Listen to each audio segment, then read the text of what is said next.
നിസ്കാരശേഷം കാരണം തിരക്കുന്നതായി പറയുന്നു, ഈ മകൻ എന്നെ വാഹനമാക്കലായി.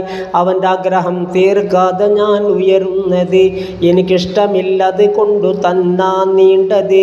ഓർത്തൊന്ന് നോക്ക് സഹോദരന്മാരെ, ഇത് അള്ളാഹുവിൻ്റെ റസൂല് മാതൃക ചെയ്തത്. ഒരു 3 കാര്യം ഇതിൽ നമുക്കുണർത്തുന്നതാ. അതിലൊന്ന് സാജിദ് റബ്ബിനോടടുക്കുന്നതാ,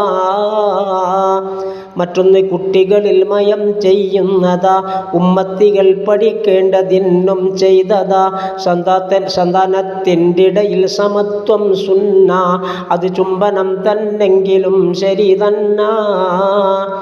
അതുകൊണ്ട് ഓഹരി നിന്റെ ജീവിതകാലമിൽ ചെയ്താൽ സമത്വം വേണമെല്ലാ മക്കളിൽ. ഇത് ആണ് പെണ്ണെന്നുള്ള വീക്ഷണമില്ല, മൗത്തിൻ്റെ ശേഷം ഉള്ള വിധി പോലല്ല. അറിവും മഹത്വം മറ്റു ശ്രേഷ്ഠത കൊണ്ട് സമത്വത്തിലുപരി കൊടുത്തിടാമെന്നുണ്ട്.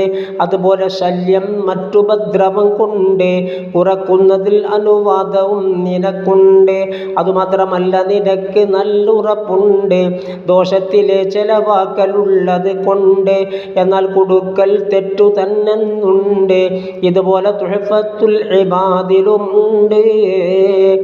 സിദ്ദീഖ് റളിയല്ലാഹു ആയിഷ മഹദിയിൽ, അതുപോലും ഫാറൂഖ് പുത്രൻ ആസിമിൽ കൊടുത്തിട്ടുമുള്ളവരാണ് തുല്യതയില്ലതിൽ. ദീനിൻ്റെ ശ്രേഷ്ഠത വ്യക്തമാണ് ഈ മക്കളിൽ.